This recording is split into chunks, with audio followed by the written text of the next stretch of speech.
Hello and welcome to the Property Roundup here on iPropertyRadio with myself, Carol Tallon, the show where we chat to industry experts to get a view on activity on the ground and to learn about new trends emerging. This show is sponsored by daft.ie, Ireland's most visited property website. Today, I'm delighted to be joined by returning guest, Patrick Folan, Director at iamsold bidding platform. Patrick, you're very welcome. Thank you for joining us today. Good morning, Carol. How are you? Good.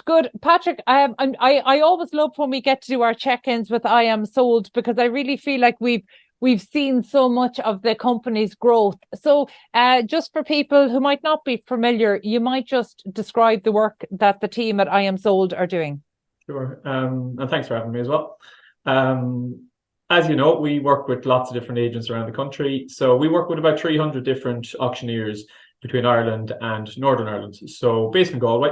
We have an office in Belfast as well. And our main focus these days, it's changed over the years, as you say, but our probably main focus, well, we started with online options and that is our core business. The main benefits have probably changed. Time frames is what's become important to agents and their clients, and that's where we've been able to help. So I suppose our main focus has been reducing the time it takes for properties to transact. So we have it down to roughly about 6 weeks to sell a property and 6 weeks to close. The closing being the area where we can really, I suppose, add value. So if someone sale agrees a property via the private treaty approach, on average in Ireland, it's taking about 4 to 6 months to close the sale from there, including rural and urban properties. So with ourselves, it's on average about 6 weeks to sell. Contract signed straight away, no risk of it falling through, or very, very little risk of it falling through. And it's a faster sales approach, I suppose. So certain clients will want a faster sales approach for whatever reason. It might mean they have started a job in London and they're moving in January and they don't want this hanging over them while the move is happening. Or other ones might be, you might have an issue with a property whereby there's no septic tank, or the septic tank is outside of the boundary, and the client might just want a secure process. So it's all walks of life, all types of properties, but we're here as a platform for agents when they need us. That's quite an interesting progression as well, because look, in terms of cutting down the time it takes to I suppose really the conveyance side of a property, we know that that's extremely valuable. I think, outside of the auction process, one of the things that has really held Ireland back, and certainly I've been complaining about it quite vocally for about 15 years, but our dual deposit system, our book deposit and our contract deposit, nobody wins. Genuinely nobody wins. And the longer a procedure takes, and I know this from kind of 20 years ago back in the conveyancing side of it, the longer a transaction takes to close, then the more likelihood of it's going to fall through. And that's been well borne out by the stats. So in terms of taking the process from the traditional 4 to 6 months down to 6 weeks, is that all by preparing to go to auction, whether you actually go to auction or not? It's two-pronged, I suppose, but yes, the first step and probably the most important step is getting everything together at an earlier stage, which isn't rocket science. It's a process that has to happen whatever way the property sells. Just with our process, when we are instructed to sell a property, we'll ask where are the title deeds. We'll try and preempt it even before we're instructed. If the title deeds are with a bank, go and draw them down if they're about to kind of come on the market with ourselves. Once we have the letters of engagement back in, we have a section which says where's the deeds, who's your solicitor, and we'll get straight on to the solicitors to advise them that we're going to auction with the property and we need the legal pack. We'll start the process. We have people in the office whose their sole job is to follow up on that legal pack, not harass, but to try to make sure that the necessary works are happening to get a legal pack in place. And we have it down to this year around 21 days. If we get the instruction letters today, in 21 days, we should have a full legal pack in place, which is still longer than we'd like, but it's actually very reasonable in the environment we're working in, I suppose. So getting the documents together earlier, that will highlight issues. If you have a bungalow in the country, nice family home, there will be certificates of compliance, there will be boundaries, there will be bits and pieces in planning that maybe aren't available. Oh God, we didn't realize we needed a retention or letter of exemption for the extension. So by preparing it earlier, you're also highlighting actually what are the issues that might crop up, and you can make decisions based on that. Usually we can work with them. Usually you can plow ahead to market with maybe, some item to be provided on closing, such as or before the bids are received, maybe such as a letter of exemption and an extension or something like that. So by getting to it earlier, you're number one, front loading the work, and number two, highlighting what the potential problems might be. And if you find out about them early in the process, they don't become an issue. Whereas if you find out after they've been sale agreed, that's when it can be a bigger problem, I suppose. And so that's step one. And then step two is, okay, there's interested parties, they're going to bid on the property. Their buyer, or the buyer solicitor, or proposed buyer solicitor, will review the legal pack prior to bidding and make sure they're happy with that. They'll still raise queries as they would normally. We just find when it's not sale agreed, when there's an impending date coming up, it does, I suppose, speed the process up, and we find that the buyer solicitor will raise the pertinent questions that they need to raise. We'll get them answered, ideally within a few days, not weeks, and then they'll advise their client whether they're happy or not. There could be a second set of questions, so that's fine, but it all happens within days and weeks, not months, I suppose. And that's the big difference, I suppose, is that you're front loading the legal pack, and the buyer solicitor is also reviewing that before they're happy and advising their client to proceed. Look, that's a really important message, and it's one that maybe it's important from an auction point of view, but I know even on the private treaty side that IPAV and others have done really good work in trying to tackle this issue. And we know we have the legal seller pack now, so or the seller's legal pack now. So, this is an important endeavour. But over the last 7-8 years, I've come across so many startups who've really tried to tackle this issue, and there's been quite resistance from the Law Society to streamline things. So it's good that moves are being made.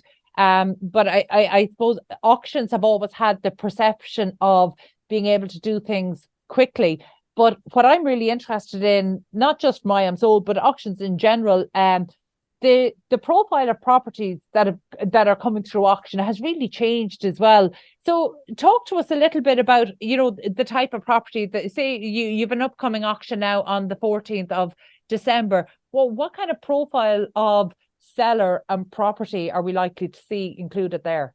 Sure, yeah, and we'll be delighted to get our last auction of the year out of the way on the 14th. It's been a busy year. In terms of the profile, it really has changed in the last few years. Historically, going back pre-boom and into boom, the trophy homes, the high value homes would have been auctioned, and an element of house on land, that agricultural side of things would have been auctioned as well. And that they were the main segments of the market that were auctioned, the odd probate maybe as well. Then fast forward to post boom crash period, it became the distressed homes, it became all of the properties that maybe the banks were involved in, and I suppose auction almost flipped on its head to being the less attractive of the property profile that were being auctioned. Since, I suppose, the last 10 or 15 years, we're in business around 11 years now, we have been trying and somewhat successful in dealing with all types of properties. So the profile, if you go onto our website at any one time, we'll have the trophy homes, we'll have the doer-uppers in the country that need full renovation, but we'll also have a good segment of the middle of the market, normal family homes. Why that is, we are flexible in terms of selling prior to auction as well as going to auction, and that does suit a big segment of the market. So if there's a nice family home and a mortgage buyer comes to us and they said, look, I want to buy this property before, but I can't maybe bid under auction because I won't be able to decide in 10 seconds or 15 seconds whether I can increase. I won't have that decision making in that time. So we will get a sense from the owners what they take to sell today. And if that buyer is at that level, we give them the legal pack, they'll go to their bank with it and their solicitor, they'll get all their ducks in a row. It can still take a few weeks, and unfortunately with the banks there, I would have said maybe a couple of years ago, it could take 2 or 3 weeks to get probably everything lined up that they'd be signing contracts on the property. Now it could be anything from 1 or 2 in a cash buyer, but a mortgage buyer could be 4 to 6. So it's taking longer with some of the banks. So we're having to try to manage that, I suppose, process as well, and explain to the vendors that, look, this is the timeframes we're dealing with here with this party. But quite often, the owners are, if providing they're happy with the level, they'll give the go ahead at 500,000 or 400,000 or whatever the offer level is. But the property doesn't come off the market until they put their definite bid in. So we're not taking a booking deposit as you would private treaty. It stays on the market. So it does give the vendor comfort that, okay, we're not putting all our eggs in this basket. But at the same time, they're giving them the go ahead that they will do the deal with them at the level once their mortgage is finalized on the house, and once their solicitor is happy with the legal pack. So because of that flexibility, we're able to deal with a different segment of buyers, and therefore a different segment of property types, I suppose. Would you have any idea off the top of your head what proportion of deals would be sale agreed in advance prior to the auction date? So we're well above 50% now. We're probably tracking towards 60+% this year overall, and growing, I suppose. So it's a big percentage of the market. I think auctions can really suit where there's loads of people bidding and the activity is high. The online auction does work well, particularly if you have the right type of buyer for the right type of property. What we're seeing this year is our inquiry levels are up 50% on last year, and our stock is almost identical. So it's not an increase in stock skewing the figures. Inquiry levels are over 50% up, but bid levels are well down, as in not everyone is bidding, and when they're bidding, they're not bidding as much, if that makes sense. So where we might have seen last year 6 or 7 people bidding regularly, this year there might be 6 or 7 people interested, but the first couple of bids come on and the rest rule it out. They're not bidding up to those premium levels that we were seeing last year. So quite often you're dealing with 1 or 2 that are serious bidders. They want to buy the property, but you're not seeing the same level of activity. So for that reason, you'll naturally see less properties going to auction where there's 6 people bidding. The vendors are more likely to do it, maybe accept a bid prior to going to auction because they're happy with their 1 or 2 bids that have come in and they're at the right level. That's a really interesting dynamic. And, I mentioned to you off air that, I'd been looking at a property and they just never got around to, and there is something almost psychologically about the auction process. And, obviously in a previous life, I was involved heavily in buying properties auction, so it's not that the process would faze me. It just seems like a lot of work. Do you know? And I know that's not the case, but I think it's interesting to see inquiries up, bids down. And you touched on it really in your earlier point there about, the huge percentage of sales that are being done in advance of the auction day. Is this coming down to the profile of buyers, and those buyers tend to be first-time buyers or mortgaged home buyers, and the fact that even though every mortgage company will say they support bidders at auction, they really, on the ground, at a practical sense, don't. There's still too much risk. So does the level of inquiries up, the bids down, the deals that are being done in advance, does that tally with people needing to depend on a mortgage and wanting the security of not doing it through an auction process? There's definitely an element of that, yeah. The types of properties we're dealing with are becoming more and more your family homes. The cash buyers out there, the guys that are looking for value, there's not as many of them out there anymore. There's still plenty, but they're not as plentiful as they would have been. The sort of properties where they would have been buying maybe, a bit of value. There's not actually, there's not many good value properties that are, seem to be just excellent value for money. The market has done quite well over the last few years, particularly in, I suppose 2020, there was a jump, 2021, it done quite well. And the market now is at a level where a lot of the buying pool are your normal homeowners, business owners, maybe one-off investor type characters. There's not loads of cash investment pumped into the market right now. So yeah, your buyer profile is slightly different than it would have been, and our business is probably dealing with maybe more and more family homes as well, and that's impacting on the method of I suppose how the property is sold in the end. I'm curious then, does that tally with what we're seeing in terms of private landlords exiting the market? Because, traditionally it would have been buy-to-let investors who were bidding, and they would have presented as cash buyers, even if they were leveraging the properties immediately afterward. They would have presented at auction as cash buyers.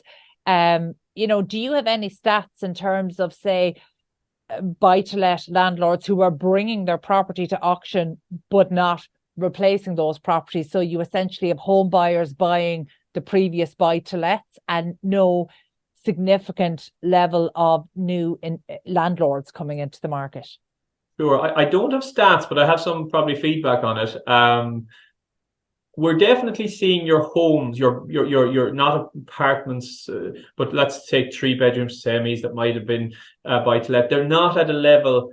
Generally, they're making prices that are stronger than an investor would buy anyway. So most of that segment of the market, your homes, your bungalows, your 3-bedroom semis, your estate houses, they are generally going to homeowners.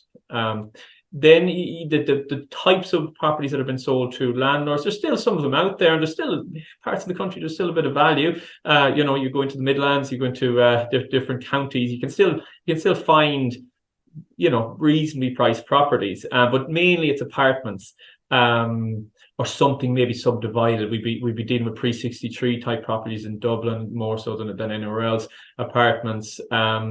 It may be a location that for some reason isn't attractive to homeowners. Maybe it's a in a bigger built up area, and there's lots of blocks of apartments around. Maybe that maybe the investor might come in there. But the normal segment, the normal houses, the normal estate homes, they are going to homeowners largely, and they're not being replaced by landlords. The regulation obviously around being a landlord has become quite unattractive, particularly with your 1 and 2, I suppose your larger investors. They can work through that red tape, I suppose, whereas your one-off investor, where I suppose you have to now register the tenants every single year. You have to obviously go through the rent pressure zones where you can't increase, only a very small amount per year.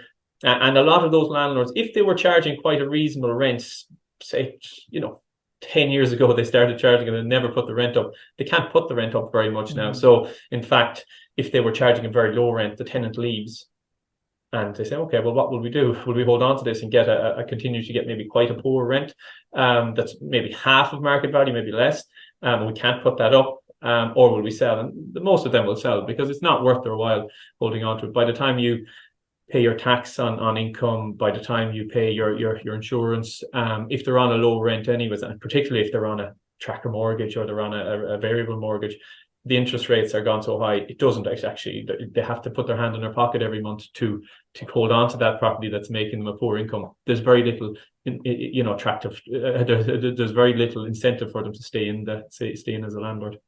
That is such a recurring theme on the show here, and only in recent weeks, I've spoken to Harry Southern from REA in Carlow and Regina Mangan from Liberty Blue in Waterford, and the same issues are coming up.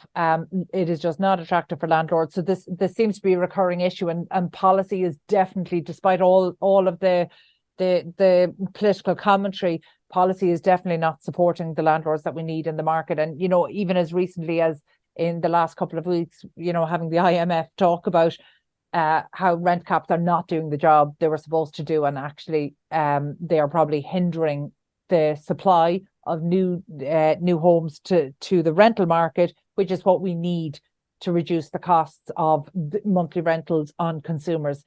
There's just this lack of joined up thinking. So I know it's something that we've covered a lot on the show, and we probably won't get into it today just because I know it's something we've covered a lot. But actually, there's something that I was really keen to talk to you about, and while I love always learning about the growth of iamsold, because it's amazing to see the hub of innovation you have across your team there based out of Galway, but I know serving kind of 300 plus agents right across Ireland, we love seeing that kind of regional innovation that's really impacting and improving the market across Ireland. You're doing something even more now. You were recently appointed as the chairperson for the consortium steering group for the apprenticeship scheme for property, which is crucially important to us. So first of all, talk to us a little bit about, maybe explain for people who aren't familiar, what is the property apprenticeship scheme and how is it working? Yeah, well, thanks for that introduction. And yeah, I've been asked to act as the chairperson for the last couple of years now. It's probably close to 2 years, and it's a course or a program that started around 6 years ago, a badly needed program as well. Started in Dublin and Cork, and the following year, about 5 years ago, they introduced a centre in Athenry and Galway. So the apprenticeship course is it's open to people looking to become licensed in the sector. And just to give you a bit of background, and I'm sure most of the listeners will know, 20 years ago when I did my course, you didn't need actual license. You could become a bonded auctioneer by paying a fee, and you didn't need a third level qualification. Then around 2012, they introduced a licensing where new entrants into the property market needed to have a level 6 certificate, third level certificate, which is a 2-year kind of course, generally speaking. Obviously, so from going from no need for license or for qualifications to a need of a 2-year certificate course, there was a real vacuum within the industry as it started to open up from the bust period, where businesses were starting to do a level of business again. So probably towards 2014, 15, when things started to move again, there was a need for staff and new blood coming into the industry, but there was actually very few outlets or courses available to get into the industry. So a lot of the people working in it had left the industry and were gone into different fields because the jobs they had probably dried up, and there was no actually new graduates coming in. So we had been I studied my course in GMIT. We had been speaking with GMIT to see would they re-establish their course there, but there didn't seem to be enough appetite or enough confidence maybe in the sector at that stage. So it was a real issue, becoming a bigger issue. So the government, in fairness to them, have got this very right. They've pushed the apprenticeship schemes across different industries, and in the property sector, it seems to be working really, really well. We're really happy with the process, I suppose. So it's a 2-year course where the apprentice spends 1 day a week either in the college or online, depending on the modules on that day. And the rest of the week is spent in the class, or in the office, I should say, or in the business. So they're doing a lot of work probably outside of those hours with projects and presentations and things like that. But they're getting a really good grasp for the theory within the course, and then the practical within the business. So at the end of the 2 years, they're actually fairly seasoned property personnel. Whereas I think when I came out of my 4-year full-time degree in property, I had all my theory. I could value anything you like, but I couldn't speak to people in a way that was probably needed within the business. So you're really getting, I think, a nice blend of learning in and out of the classroom, and thankfully it's working really well. So I think we've 260 apprentices in place for this year, between first year and second year, between the Dublin, which is in the Baldbridge College, Cork, and the Galway, the GRTB as well. So that's a brief premise of the course, and delighted to be involved in it as well. Oh, that's fantastic. Thank you so much. I really welcome the push that the current government has made towards almost bringing back apprenticeships for all sorts of things, from accountancy through to all the trades we need in construction. And it's something that, again, actually, we've spoken to TU Dublin about their apprenticeship model and the different schemes that are available there. And it's fantastic to see it working.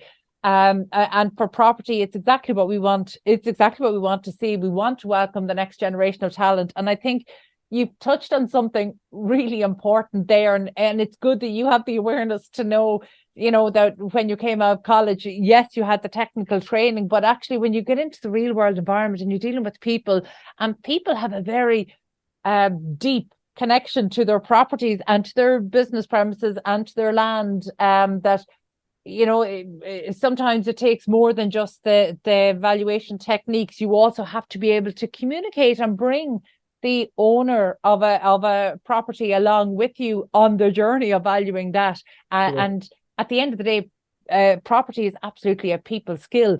Can you tell us a little bit about the dynamic or the cohort of apprentices? Like 260 people, that's a huge figure. So that's fantastic to see across year 1 and year 2 of the apprenticeships. It's a good number to be coming into the industry. We want this next generation of talent, but can you share any insights in terms of the profile of people doing it? Are these nearly all school leavers? Are they coming in at mid or senior career level? What kind of disciplines are they coming from? Sure. And yeah, it has been interesting to follow that, actually, because I've been involved for about 4 or 5 years now with the board, I suppose, and the steering group. And I think when the courses started, a lot of it was I've been working with this auctioneers in administration for 5 years, and I now want to become qualified. And I have we have someone within the office that would like to do that. A lot of it was people already within the industry looking to become qualified, and that was great. It was great to get those people qualified and give them an opportunity. While still working in the job, they were still 4 days a week or whatever their working hours were within the role, and then 1 day a week in the course. So they weren't completely losing the connection with their employer. Mm-hmm. And that is important.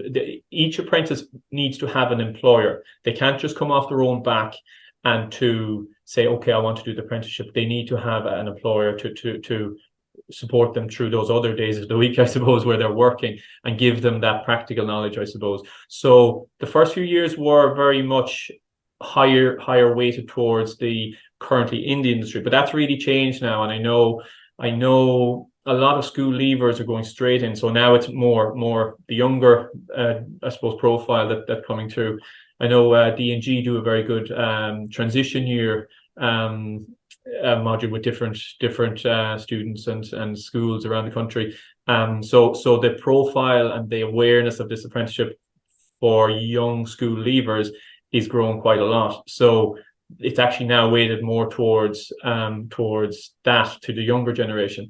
And I don't have the stats in front of me, but I do know there's been a good international participation as well. So I think there's around Europe, there's been several countries every year with students within the apprenticeship, and then around other parts of the world as well. So it's not just a local Irish only profile. It's very much mixed, and that's great to see. And it's nice to see the younger generations coming into it as well, because at the end of the day, that's what the industry needs in the coming years ahead, is more and more younger people getting into the business to support existing businesses, to start their own businesses, and to do whatever they want within the industry.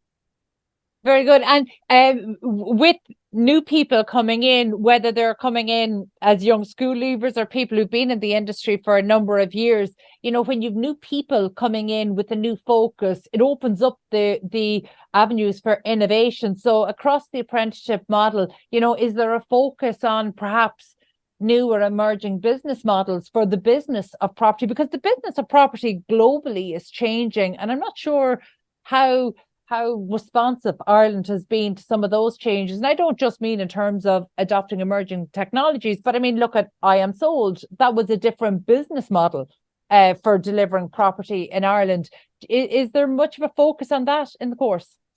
It's interesting. Obviously, I'm an advocate for emerging technology and staying up to date with what the market needs, I suppose, and that very much coming through on the CSG group, the consortium steering group as well. So I suppose part of our role, and I suppose a big part of it, is to steer the course the way we feel industry needs. So we've really good industry experts. So we've representation from Savills, from Sher Fitzgerald, we've Maeve Hogan from the PSRA, we've Pat Davitt from IPAB, James Lonergan from SESI. So we've really good representation within the group, and that allows us to, I suppose, have fairly robust conversations around what the industry needs. Through COVID, that was really interesting, because how do we survive was more the course was quite new at that stage, and we had to obviously go online, and then after COVID we decided to stay maximum 40% online, but still felt the need for in-person classes. So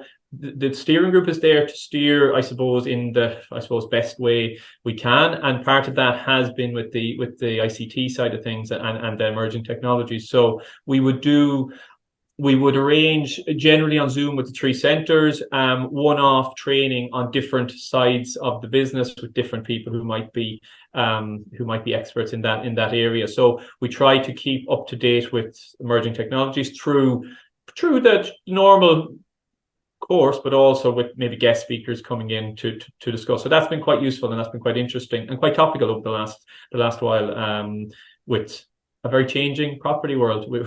Again, the COVID years probably pushed us into a world where we needed to embrace your Zoom technology, your online auction maybe technology, your digital marketing side of things with floor plans and aerial photos. And so the world of property in Ireland has changed and is, whether it likes it or not, now, in a space where digital technology is very important to the industry. So I think the school leavers or the apprenticeship leavers need to have awareness of that and hopefully be drivers of that as well, because they're going in 4 days a week to their office.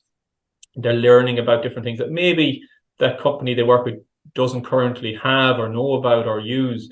And we'd like to think that they are, a source of knowledge for the employers as well. That that should be a big part of it. They're coming out with benefits maybe that employer doesn't have, and hopefully taking on some of what they offer up as maybe words of wisdom from the course. Patrick, that's fantastic. I love, I love that idea of almost cross mentoring. So you've got people coming in and they're indeed being mentored by seasoned professionals 4 days a week, when they're not on their courses, but that they are in return actually maybe updating those their employer on new trends that they're learning about through their course. So I love that idea of reverse mentoring. It's incredibly important. And look, I really echo your call, and I hope that the apprentices coming out are empowered, not just to know what technologies are emerging, but actually to, empowered to challenge what they see when they come out. Because sometimes fresh perspective is exactly what we need to maybe shine a light on some inefficiencies or deficits in our business model or in how we deliver services. So actually, I can see a massive role for the new cohort of talent to actually be drivers of innovation. So it's a really important one. So thank you so much for sharing that with us today. And hopefully in 2024, we're going to be touching base with you again. And hopefully we'll get to interview some of the recent apprentices about their journey and maybe their expectations and their ambitions for the marketplace. So I'm very much looking forward to that. So my thanks again. That was Patrick Folan, Director at iamsold Bidding Platform. My thanks as always to Katie Tallon and to the production team at Hear Me Roar Media. And huge thanks to our show sponsor, daft.ie, Ireland's most visited property website. And thank you indeed for tuning in. We'll catch you on the next episode of the Property Roundup. In the meantime, please be sure to check out all of the other shows, real estate and construction shows on iPropertyRadio.